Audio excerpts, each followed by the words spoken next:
Hello students, how are you. कैसे हैं आप सब। उम्मीद है कि घर पे आप लोग बढ़िया होंगे और हम भी बढ़िया हैं। कोरोना के इस काल में आपकी क्लासेस चल नहीं पा रही है, तो आज हम क्लास 8 का subject science chapter 3 materials in daily life का पार्ट 1 लेकर के आए हैं। पार्ट इसका आपका फर्स्ट है, चैप्टर 3 का क्लास 8 साइंस का materials in daily life. Materials यानी पदार्थ, इन मतलब में डेली का मतलब प्रतिदिन, लाइफ का मतलब जीवन। हमारे प्रतिदिन के जीवन में जो मटेरियल इस्तेमाल होते हैं उसके बारे में इस चैप्टर में चर्चा होगी कि हमारे प्रतिदिन के जीवन में कौन कौन सी चीजें इस्तेमाल होती हैं। We have learn about materials of different kind and their properties. हम लोगों ने विभिन्न प्रकार के मटेरियल्स और उनके प्रॉपर्टीज यानी गुणों के बारे में पढ़ लिया था। We have also learn about the fibres and the plastics, और इसके साथ ही साथ हम लोगों ने फाइबर्स और प्लास्टिक्स के बारे में पढ़ लिया था। We will now learn more about them, लेकिन हम फाइबर्स और प्लास्टिक के बारे में और अत्यधिक इस चैप्टर में पढ़ेंगे। तो सबसे पहले हम लोग पढ़ते हैं फाइबर्स। फाइबर्स यानी इसे हिंदी में हम लोग बोलते हैं रेशा या तंतु। रेशा या तंतु। फाइबर जो होते हैं ये 2 टाइप्स के होते हैं। एक होता है आपका नेचुरल फाइबर, नेचुरल फाइबर्स, और जो दूसरे टाइप्स होते हैं वो आपके होते हैं synthetic fibre.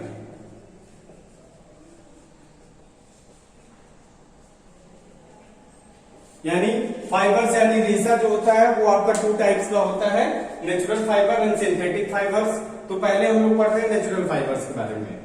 Natural fibres come from natural sources like plant and animals। Natural fibre हमें प्राकृतिक स्रोतों जैसे पौधों और जानवरों से प्राप्त होते हैं। यानी पौधों और जानवरों से जो रेशा हमें प्राप्त होगा उसे हम लोग नेचुरल फाइबर बोलेंगे। या फिर नेचर से, प्रकृति के स्रोत के द्वारा जो भी हमें फाइबर्स प्राप्त होंगे उसे हम लोग नेचुरल फाइबर कहते हैं। कैसे? जो फाइबर जानवरों से और पौधों से प्राप्त होते हैं वो आपके नेचुरल फाइबर होते हैं। ऐसे कौन कौन से फाइबर हैं? जैसे आपका हो गया cotton, linen, flax, hemp, jute, silk, ETC। ऐसे फाइबर्स हैं जो हमें नेचर से प्राप्त होते हैं। यानी नेचुरल स्रोतों जैसे पौधों और जानवरों से प्राप्त होने वाले रेशे आपके नेचुरल फाइबर कहलाते हैं। जैसे कॉटन हो गया, लिनेन हो गया, फ्लैक्स हो गया, हेम्प हो गया, जूट हो गया, सिल्क हो गया। और भी कई ऐसे फाइबर्स हैं जो हमें पौधों या फिर जानवरों से प्राप्त होते हैं, वो सभी आपके नेचुरल फाइबर के अंतर्गत आते हैं। अब हम लोग बात करते हैं सिंथेटिक फाइबर।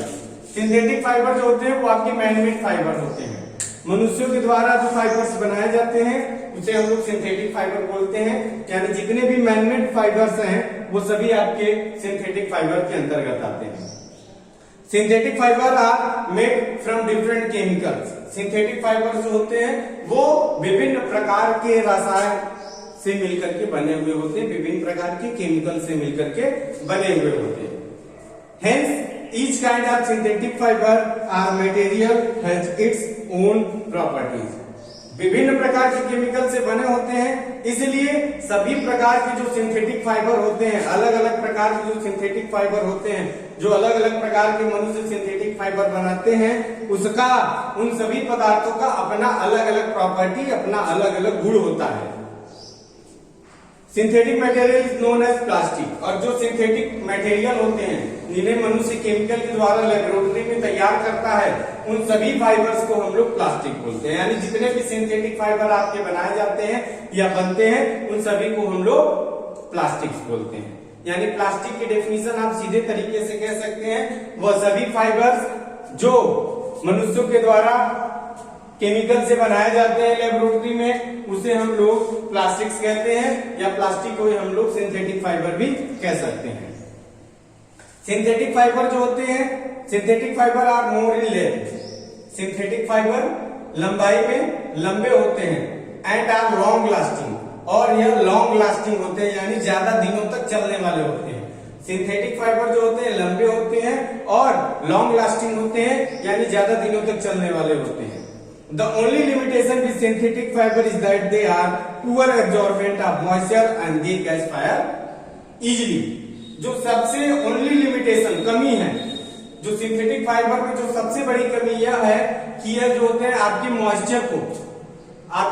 मॉइस्चर को एब्जॉर्ब सही तरीके से नहीं कर पाते, यानी पुअर एब्जॉर्बेंट ऑफ मॉइस्चर के पुअर एब्जॉर्बेंट होते हैं, और उसके साथ ही साथ ये आग को जल्दी पकड़ लेते हैं। दे कैच फायर इजिली, ये आग को जल्दी पकड़ लेते हैं। सिंथेटिक फाइबर और पॉलीमर, सिंथेटिक फाइबर जो होते हैं वो पॉलीमर होते हैं। तो यहाँ पर सिंथेटिक फाइबर के बारे में एक बार और बताते हैं। सिंथेटिक फाइबर जो होते हैं वो मैग्नेट फाइबर होते हैं, या डिफरेंट केमिकल से तैयार किए जाते हैं, इसलिए जो अनेक प्रकार के हम लोग फाइबर सिंथेटिक फाइबर बनाते हैं उन सभी का गुण अलग अलग होता है। सिंथेटिक फाइबर को हम लोग प्लास्टिक्स भी कहते हैं, यह लंबाई में लंबे होते हैं, लॉन्ग लास्टिंग यानी ज्यादा दिनों तक चलने वाले होते हैं। सिंथेटिक फाइबर की एक कमी सबसे बड़ी यह है कि यह जो है पुअर एब्जॉर्बेंट ऑफ मॉइस्चर यानी मॉइस्चर के पुअर एब्जॉर्बेंट होते हैं, और इसके साथ ही साथ ये आग को जल्दी पकड़ लेते हैं। सिंथेटिक फाइबर जो होते हैं पॉलीमर्स होते हैं। ठीक, तो यहां पर हमने फाइबर के बारे में जान लिया, नेचुरल फाइबर और सिंथेटिक फाइबर के बारे में जान लिया। अब हमको पढ़ना है monomer and polymer, monomer and polymer.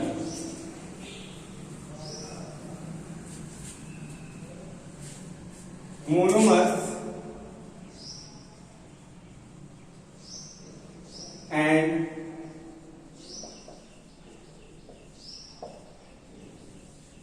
Polymers के बारे में जानते हैं। Substance are made of unit, पदार्थ जो है वो यूनिट से मिलकर के बने होते हैं, इकाइयों से मिलकर के बने होते हैं। A substance having a single unit structure forming its particle is called a monomer। कह रहा वो पदार्थ जो एक सिंगल यूनिट पार्टिकल का बना हुआ होता है, सिंगल यूनिट पार्टिकल स्ट्रक्चर जो एक सिंगल यूनिट स्ट्रक्चर का बना होता है, उन सभी को हम लोग मोनोमर कहते हैं। मोनो का मीन्स होता है एक, मोनो का मीन्स होता है एक, या एक को ही हम लोग यूनिट भी कहते हैं। मोनो का मीन्स होता है एक, यानी जो एक प्रकार के, ध्यान से सुनिएगा, जिसमें एक सिंगल यूनिट स्ट्रक्चर होता है, यानी एक प्रकार के केमिकल के बने होते हैं, उसे हम लोग मोनोमर बोलते हैं।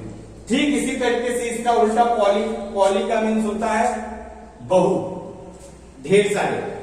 इन सर्टेन पदार्थ जिसमें कई यूनिट, जो एक सिंगल यूनिट का बना मोनोमर, और जिसमें कई यूनिट आपस में मिल करके एक लंबी यूनिट बना ले, कई यूनिट आपस में मिल करके एक लंबी यूनिट बना ले, उसको हम लोग पॉलीमर बोलते हैं। पॉली का मीन्स होता है पॉलस, पॉलस यानी मेनी। मोनो का मीन्स हमने आपको बताया था सिंगल, इस मोनो का मीन्स होता है सिंगल, और इस पॉली का मीन्स होता है मेनी। अब तो आप आराम से समझाएंगे। सिंगल यानी एक, जो एक सिंगल यूनिट स्ट्रक्चर का बना होता है, जो सिंगल यूनिट स्ट्रक्चर का बना हो उसे मोनोमर बोलेंगे। पॉलीमर यानी पॉली का मीन्स होता है मेनी, यानी जो कई thousands of unit, thousand unit आपस में टुगेदर मिल करके एक लंबी यूनिट बना ले, उसे हम लोग बोलते हैं पॉलीमर। ठीक, तो मोनोमर और पॉलीमर में अंतर आप समझ गए। अब हम लोगों को पढ़ना है पॉलीमेराइजेशन, पॉलीमेराइजेशन।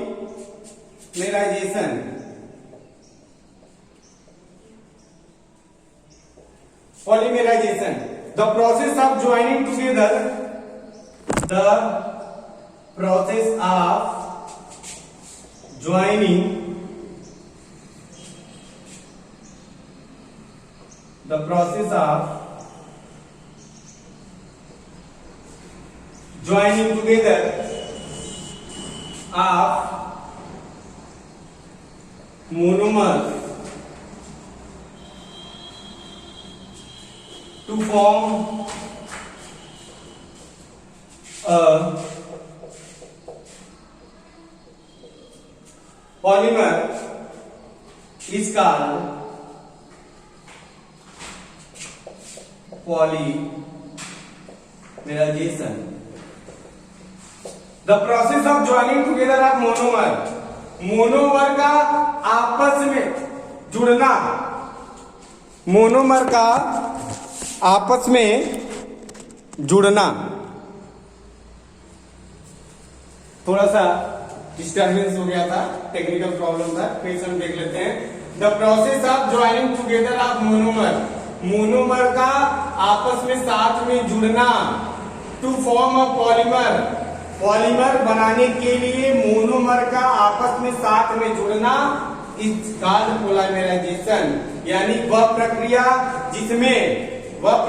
जिसमें मोनोमर आपस में जुड़ करके पॉलीमर बनाते हैं, उस प्रक्रिया को हम लोग पॉलीमराइजेशन बोलते हैं। एक बार और, वह प्रक्रिया जिसमें मोनोमर आपस में जुड़ करके पॉलीमर बनाते हैं, उस प्रक्रिया को हम लोग पॉलीमराइजेशन बोलते हैं। उस प्रक्रिया को हम लोग पॉलीमराइजेशन बोलते हैं। पॉलीमर्स में भी नेचुरल और सिंथेटिक, पॉलीमर्स आपके नेचुरल भी हो सकते हैं और सिंथेटिक भी हो सकते हैं।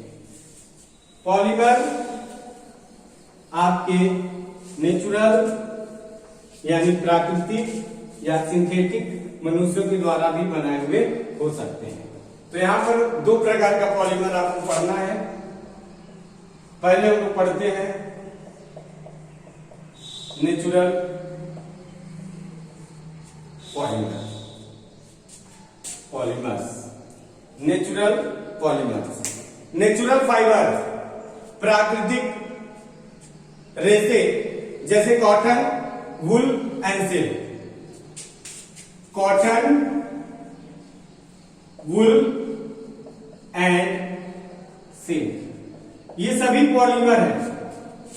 कॉटन, वुल और सिल्क ये सभी आपके पॉलीमर है। कॉटन जो है वह ग्लूकोज का पॉलीमर है। कॉटन जो है पॉलीमर है किसका? ग्लूकोज का। ये ग्लूकोज का पॉलीमर है। वुल और सिल्क जो है यह प्रोटीन के हैं, या प्रोटीन को हम लोग अमीनो एसिड भी कह सकते हैं। ठीक, वुल जो है प्रोटीन, वुल और सिल्क दोनों, वुल और सिल्क दोनों प्रोटीन के पॉलीमर हैं, यानी अमीनो एसिड के पॉलीमर हैं। नेचुरल पॉलीमर में not be plastic in nature, जो नेचुरल पॉलीमर होते हैं वह अपनी प्रकृति में वह कभी भी सिंथेटिक नहीं हो सकते हैं, यानी प्लास्टिक नहीं हो सकते। ये ऐसे पॉलीमर है जो नेचुरल पॉलीमर होते हैं, वह नेचर में कभी भी प्लास्टिक नहीं होते हैं। आपके कॉटन, वुल और सिल्क जो है ये पॉलीमर होते हैं जिन्हें हम लोग नेचुरल पॉलीमर बोलते हैं। कॉटन आपका ग्लूकोज का पॉलीमर होता है, वुल और सिल्क प्रोटीन यानी अमीनो एसिड का पॉलीमर होता है, और ये नेचर में प्लास्टिक नहीं होते हैं। अब हमको पढ़ना है synthetic, synthetic polymers. Synthetic polymer are made from chemical substance. Synthetic polymer जो होते हैं ये केमिकल पदार्थों के द्वारा लेबोरेटरी में तैयार किए जाते हैं, या इसे फैक्ट्री में भी तैयार किया जाता है। सिंथेटिक पॉलीमर जो होते हैं केमिकल के द्वारा फैक्ट्री में या फिर लेबोरेटरी में तैयार किए जाते हैं। और जो सिंथेटिक पॉलीमर होते हैं ये नेचर में प्लास्टिक होते हैं। ध्यान से सुनिएगा, जो सिंथेटिक पॉलीमर होते हैं नेचर में प्लास्टिक होते हैं, लेकिन जो नेचुरल पॉलीमर होते हैं नेचर में प्लास्टिक नहीं होते हैं। इसका एग्जांपल है आपका nylon and polyester, nylon and polyester. Nylon और पॉलिस्टर जो है वो आपके सिंथेटिक पॉलीमर है। ठीक, अब हमको पढ़ना है प्लास्टिक प्रोडक्ट्स।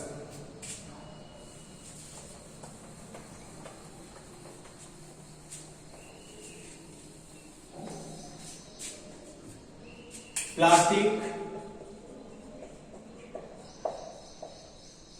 प्रोडक्ट,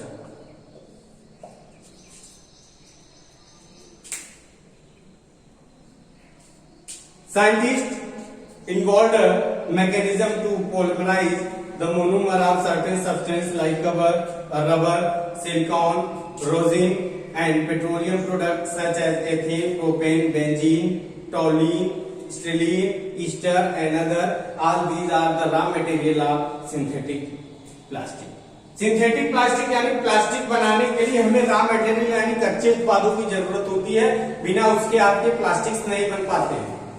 तो साइंटिस्ट ने कुछ ऐसे पॉलीमर्स इस्तेमाल किए हैं जो कि रॉ मटेरियल होते हैं, उन्हीं के द्वारा आपका प्लास्टिक बनता है, जिसमें है आपका रबर हो गया, सिलिकॉन हो गया, रेजिन हो गया, पेट्रोलियम प्रोडक्ट जैसे एथेन हो गए, प्रोपेन हो गए, बेंजीन हो गया, टोल्यून हो गया, स्टाइलिन हो गया, ईस्टर हो गया, और कुछ ऐसे कई प्रोडक्ट हैं जिनके द्वारा ही आपका प्लास्टिक का प्रोडक्ट बनता है। बिना रॉ मटेरियल के आपके प्लास्टिक का प्रोडक्ट नहीं बन पाता है। तो प्लास्टिक प्रोडक्ट बनाने के लिए साइंटिस्टों ने कुछ ऐसे पदार्थों को इजाद किया है जिसके द्वारा ही आप प्लास्टिक प्रोडक्ट को वहां पे बना पाते हैं। अब हम synthetic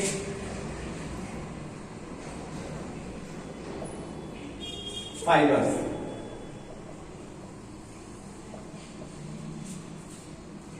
in the east including India, cotton, wool and silk, and in the west it was leather, wool and fur, which were the first material to be used for clothing.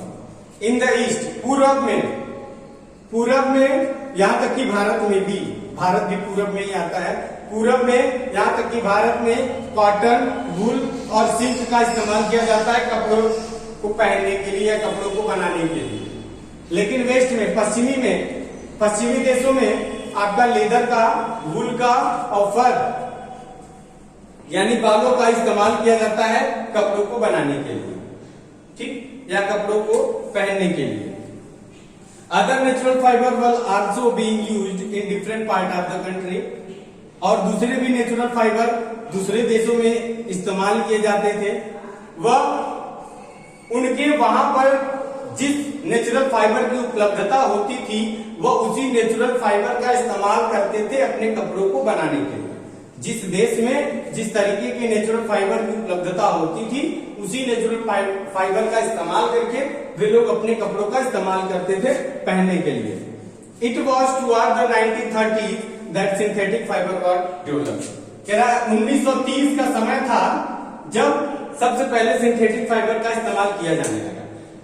1930 का समय था जब सिंथेटिक फाइबर का इस्तेमाल किया जाने लगा। Most synthetic fibre obtained from petroleum product. ज्यादातर सिंथेटिक फाइबर जो है वो आपके पेट्रोलियम प्रोडक्ट से प्राप्त किए जाते थे, नेचुरल गैस से प्राप्त किए जाते थे, एंड कोयले से उनका पॉलीमराइजेशन करके यानी उसके यूनिट को आपस में जोड़ करके तब वहां पर सिंथेटिक फाइबर बनता था। ध्यान से सुनिएगा, लगभग 1930 में आपके सिंथेटिक फाइबर को डेवलप किया गया था। सबसे पहले जब सिंथेटिक फाइबर बनाना शुरू किया गया था तो उसमें आपके पेट्रोलियम प्रोडक्ट, नेचुरल गैस और कोयले को पॉलीमराइजेशन करके तब उसका सिंथेटिक फाइबर बनाया जाता था। अब हमको पढ़ना है सिंथेटिक फाइबर में सबसे पहला आपका फाइबर है रेयॉन। रेयॉन के बारे में हम लोग पढ़ते हैं। Rayon is prepared from cellulose. Rayon जो है यह आपके सेल्यूलोज से बनाया जाता है, सेल्यूलोज से बनाया जाता है। तो सेल्यूलोज मिलता कहां से है? Cellulose comes from cotton, wool and other plant product. Cellulose जो है वो आपके कॉटन से, वुल से यानी ऊन से और कॉटन से और दूसरे प्लांट प्रोडक्ट ऐसे हैं जिनसे प्राप्त किया जाता है, जिसे हम लोग रेयॉन बोलते हैं। रेयॉन नेचुरल पॉलीमर भी है। रेयॉन नेचुरल पॉलीमर है, बट रेयॉन जो है ये सिंथेटिक फाइबर में आता है तो ये नेचुरल, क्योंकि ये कॉटन और वूल से, उनकी सेल्यूलोज से बनता है तो ये आपका नेचुरल पॉलीमर। लेकिन इसे हम लोग कंसीडर करते हैं किसमें? सिंथेटिक फाइबर में। क्यों कंसीडर करते हैं? क्योंकि जो सेल्यूलोज हमें कॉटन और वूल से मिलता है, कॉटन और वूल के सेल्यूलोज से इसे तैयार किया जाता है, तो ये हुआ तो आपका नेचुरल पॉलीमर, लेकिन इसे हम लोग सिंथेटिक पॉलीमर में कंसीडर करते हैं। इसलिए करते हैं क्योंकि कॉटन और वूल से जो हमको सेल्यूलोज मिलता है उस सेल्यूलोज में हम लोग कई केमिकल्स को मिला करके तब हम लोग रेयॉन को बनाते हैं। यानी इनसे मिलने वाला जो सेलुलोज है उस सेलुलोज में हम लोग और कई केमिकल ट्रीटमेंट करते हैं, कई केमिकल को मिलाते हैं, तब जाकर के आपका रेयॉन बनता है। इसलिए रेयॉन को हम लोग न नेचुरल पॉलीमर कह सकते हैं, कंसीडर तो सिंथेटिक में करते हैं, तो हम इसे पूरी तरीके से सिंथेटिक भी नहीं मान सकते और पूरी तरीके से हम इसे नेचुरल भी नहीं मान सकते। न ये नेचुरल आएगा न ही आपका सिंथेटिक आएगा, इसलिए इसे हम लोग सेमी सिंथेटिक बोलते हैं। सेमी सिंथेटिक, सेमी का मीन्स होता है अर्ध मैनमेड, यानी अर्धमानव निर्मित, अर्धमानव निर्मित कहते हैं। क्योंकि ध्यान से एक बार सुनिएगा, रेयॉन जो है वह सेलुलोज से मिलता है। सेलुलोज कहां से प्राप्त होता है? कॉटन और वूल से।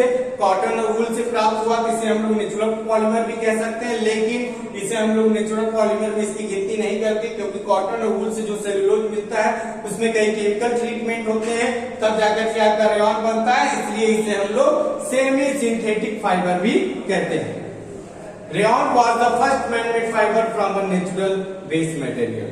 रेयॉन ही पहला ऐसा फाइबर था जो नेचुरल यानी नेचर वाले फाइबर्स को और केमिकल को मिला करके फाइबर बनाया गया था। यह आपका पहला ही रेयॉन था। एडवांटेज, रेयॉन का इस्तेमाल करने का एडवांटेज क्या है? Advantage of rayon is that it is cheaper to produce, मतलब इसे बनाने में बहुत ही सस्ता समय, मतलब बनाना बहुत ही सस्ता है एज कंपेयर टू कॉटन। जितना कॉटन को बनाने में आपका पैसा लगेगा उससे कम पैसा लगेगा आपका रेयॉन को बनाने में, इसलिए ये सस्ता है, इसलिए यह सस्ता है। और दूसरा बेनिफिट क्या है कि रेयॉन को आप किसी भी वूल के साथ या सिल्क के साथ आसानी से ब्लेंड कर सकते हैं। ब्लेंड का मतलब आसानी से मिक्स कर सकते हैं, इसे वूल के साथ और सिल्क के साथ आप आसानी से मिक्स कर सकते हैं। यानी सबसे पहला जो फायदा यह है रेयॉन का, ये कॉटन से बनाने में सस्ता है। कॉटन और रेयॉन को प्रोड्यूस करने में रेयॉन आपका सस्ता पड़ता है। और दूसरा सबसे बड़ा फायदा यह है कि यह किसी भी, चाहे वूल हो या सिल्क हो, उसके साथ आसानी से मिक्स हो जाता है। अब रेयॉन का प्रॉपर्टीज हम लोग पढ़ते हैं। प्रॉपर्टीज यानी इसके गुण, रेयॉन की प्रॉपर्टीज। इसमें फर्स्ट है rayon basically being cotton is easily died and woven into cloth. यह आसानी से डाइड हो जाता है। डाइड का मतलब किसी भी कलर में आप इसे आसानी से बना सकते हैं, आसानी से इसे किसी भी कलर को दे सकते हैं, तो ये डाइड हो गया।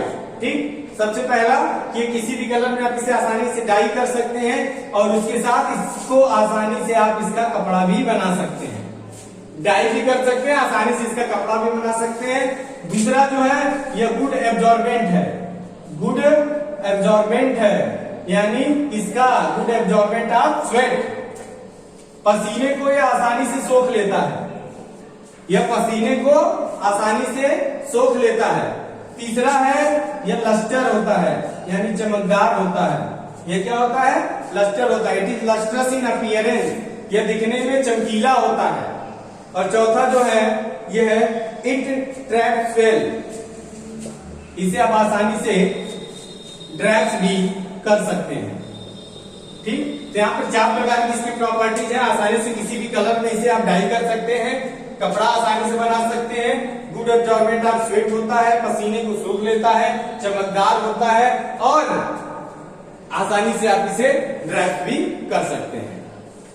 ये तो इसका प्रॉपर्टीज हो गया। अब हमको पढ़ना है use of rayon fibre. Rayon का कहां कहां यूज होता है।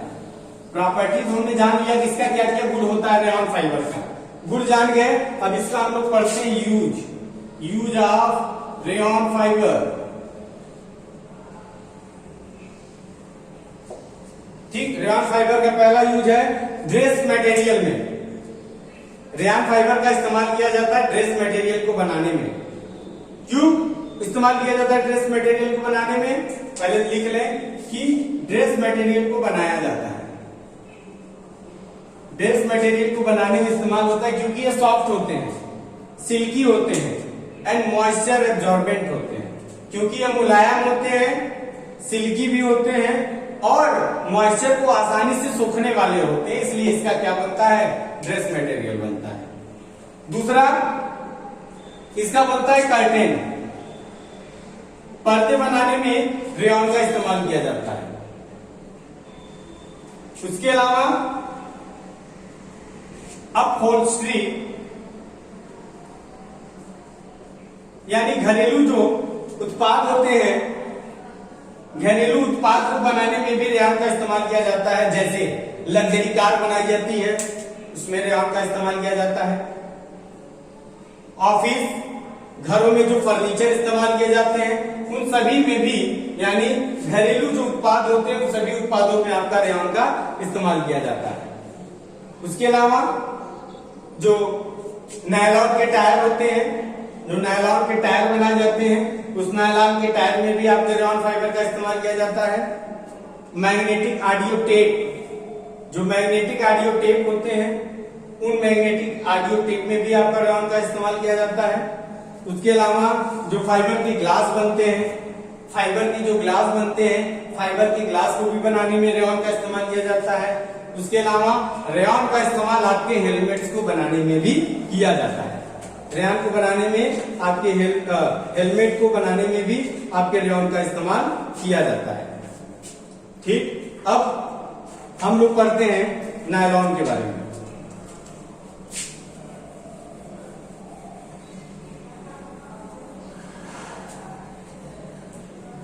वीडियो थोड़ा सा बड़ा होता जा रहा है, इसलिए हम आज के इस वीडियो में बस यहीं तक, आपके रेयॉन तक ही पढ़ाते हैं। नेक्स्ट वीडियो में आपके हम नायलॉन को पढ़ाएंगे। ठीक है, नायलॉन के बारे में पढ़ना है, पॉलिस्टर के बारे में पढ़ना है, पॉलिस्टर के बारे में पढ़ना है। उसके बाद है एक्राइलिक के बारे में पढ़ना है। उसके बाद हमको पढ़ना है लाइक्रा और स्पैंडेक्स के बारे में। इसके बारे में नेक्स्ट वीडियो में चर्चा होगी। Okay, thank you.